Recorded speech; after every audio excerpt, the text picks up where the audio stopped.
Hello friends, तो आज हम बात करेंगे on the topic should I buy or rent a house.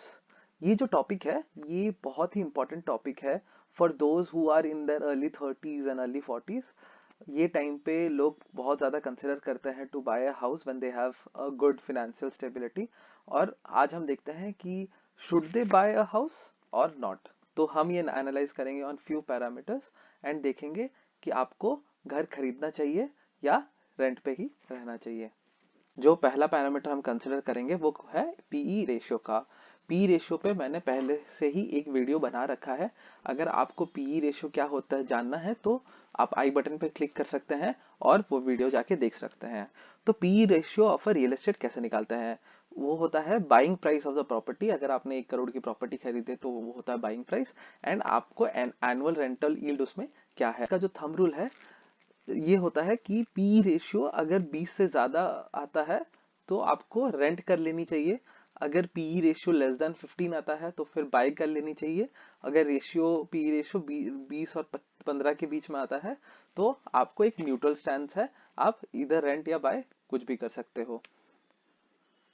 तो हम एक केस स्टडी जैसे लेते हैं यहाँ पे जस्ट टू अंडरस्टैंड कि पी रेशियो कैसे निकाला जाता है। तो buying price of property in Mumbai अगर मैं कंसिडर करूँ तो वो अराउंड 1 करोड़ का है। अगर एक घर है तो उस पे जो रेंटल यील्ड आता है वो 25,000 पर मंथ का होता है, which is 3 lakhs per year का एनुअल रेंटल यील्ड। तो अगर मैं इसका पी देखूं तो 1 crore divided by 3 lakhs which is around 33.3। तो अगर आप देखोगे जो पी है वो 20 से बहुत ही ज्यादा है, तो आपको यहाँ पे रेंट करना कंसिडर करना चाहिए। जो दूसरा पैरामीटर हमें कंसिडर करना चाहिए वो है फिनेंशियल प्लानिंग का। आपका फिनेंशियल प्लानिंग बहुत ही ज्यादा प्रॉपर होना चाहिए before you commit to the EMI for the next 10 to 20 years.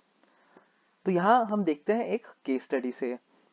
तो अगर एक हाउस होल्ड लेते हैं जिसका इनकम है अराउंड 1.5 lakhs पर मंथ का, और उनका कंसिडर करते हैं मंथली एक्सपेंस अराउंड 50,000 का है, तो जो रेनी डे फंड एक हाउस होल्ड को रखना चाहिए, जो एक थंब रूल है कि आपको आपके 1 साल का जो एक्सपेंस है वो आपका एक रेनी डे फंड, एक कंटिजेंसी फंड बन के रहना चाहिए। तो इस हाउस होल्ड का जो कंटिजेंसी फंड होगा वो अराउंड ₹5 lakhs का होगा। जब आप घर खरीदेंगे तब आपको कुछ डाउन पेमेंट देना होगा, कुछ ब्रोकरेजेस होंगे और ऐसे बहुत सारे एक्स्ट्रा खर्चा होगा। वो उसके लिए हम कंसिडर करते हैं ₹10 लाख का एक्स्ट्रा कॉस्ट लेके। तो बिफोर बाइंग अ हाउस आपका एक नेटवर्थ होना चाहिए ₹5 lakhs plus ₹10 that is 15 lakhs का।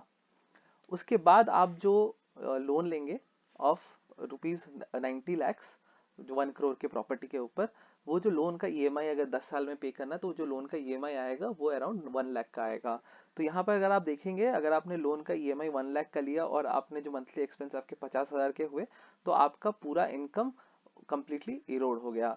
तो ऐसे ऐसे केसेस से बचने के लिए आपको बहुत ही ज्यादा प्रॉपर फिनेंशियल प्लानिंग करनी चाहिए और उस हिसाब से आपको प्लान करना चाहिए कि should you bye or rent a house.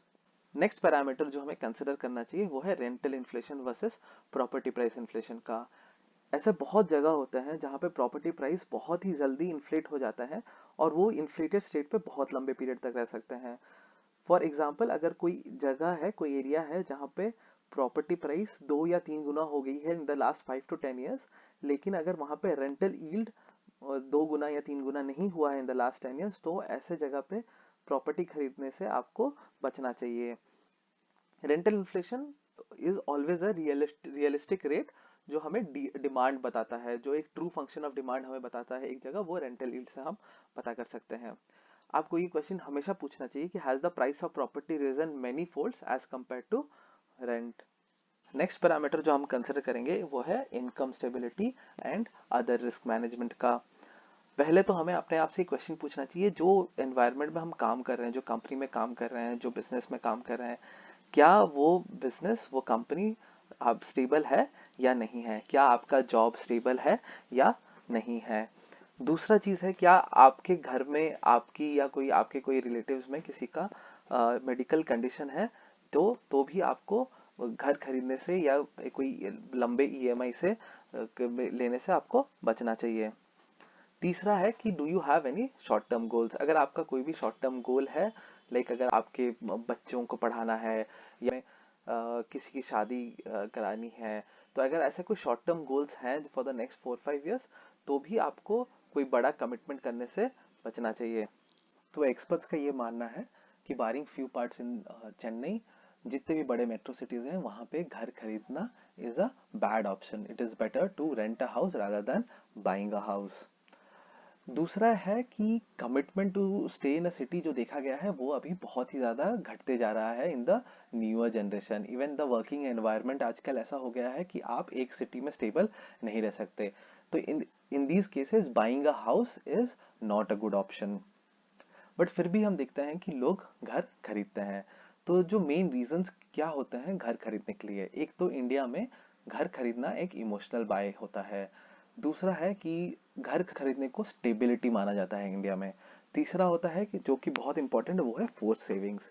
लोग मानते हैं कि अगर हमारे पास पैसा रहता है तो हम मोस्टली उसको कहीं खर्च कर देते हैं। अगर ईएमआई के हिसाब से अगर हमें एक फोर्स सेविंग मिले, फोर्स सेविंग करने को मिलता है, तो फिर वो एक बेटर ऑप्शन है। अगर आपके भी ऐसे कुछ रीजंस हैं to buy a new house, तो you should consider buying your first house. लेकिन इससे पहले you should consider all those 4 parameters जो हमने डिस्कस किया, और उसको उसके बाद ही आपको घर खरीदना चाहिए। तो आशा करता हूँ आपको ये वीडियो अच्छा लगा होगा। अगर आपको ये वीडियो अच्छा लगा तो प्लीज़ लाइक कर दीजिए, फ्रेंड्स एंड फैमिली के साथ शेयर कर दीजिए, and please subscribe to the channel if you want me to create such videos in the future. Thank you. Jai Hind.